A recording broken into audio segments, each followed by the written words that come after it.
Doctor Mohammad ইউনূসের যে এই government, প্রথম কথা, এটা কি গতানুগতিক ইন্ট্রিম গভর্নমেন্ট কিনা, আই মিন কেয়ারটেকার গভর্নমেন্ট কিনা?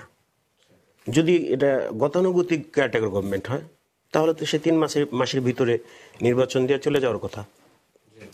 তো ফ্যাক্টটা কি? এটা মূলত তো এটা ওই গতানুগতিক গভর্নমেন্ট না। এই গভর্নমেন্টটা আসছে একটা রিভোল্টের মাধ্যমে, একটা বিপ্লবের মাধ্যমে গভর্নমেন্ট গঠিত হয়েছে। এই গভর্নমেন্ট একটা একটা বিপ্লবের ফসল বলতে পারি আমরা। তবে হ্যাঁ, তার একটা জাস্ট আইডিয়া দিছে, স্পেসিফিক ডেট তারা দেয়নি। আইডিয়াটা আমি বলবো এইভাবে দিচ্ছে, তারা কিন্তু শুরু থেকে তারা বলছেন যে প্রথমে এই রিফর্মগুলি হবে, একটা পরিবেশ তৈরি করা হবে, দেন আমরা যত দ্রুত সম্ভব একটা ডেট দিয়ে আমরা নির্বাচন করে দেব।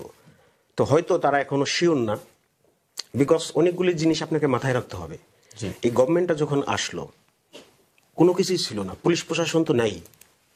আপনি সেনাবাহিনী দেখেন, এই জায়গার জেনারেলগুলি, এগুলি তো সব ভারতের রিক্রুট। আমরা দেখছি ভারতের ট্রেনিং প্রাপ্ত, সেখানে যারা ট্রেনিং করছেন তাদেরকেই কিন্তু উপরে নিয়ে আসা হয়েছে, আমরা কম বেশি সবাই জানি।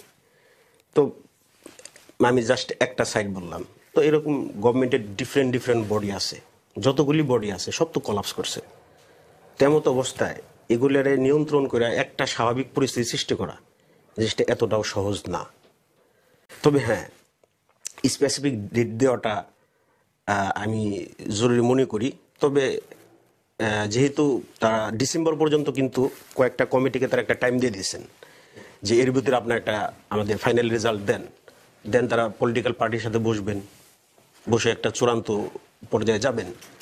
তো আমি মনে করি আগামী জানুয়ারির দিকে যে একটা ডেট তারা মনে হয় চাইলে দিতে পারবেন।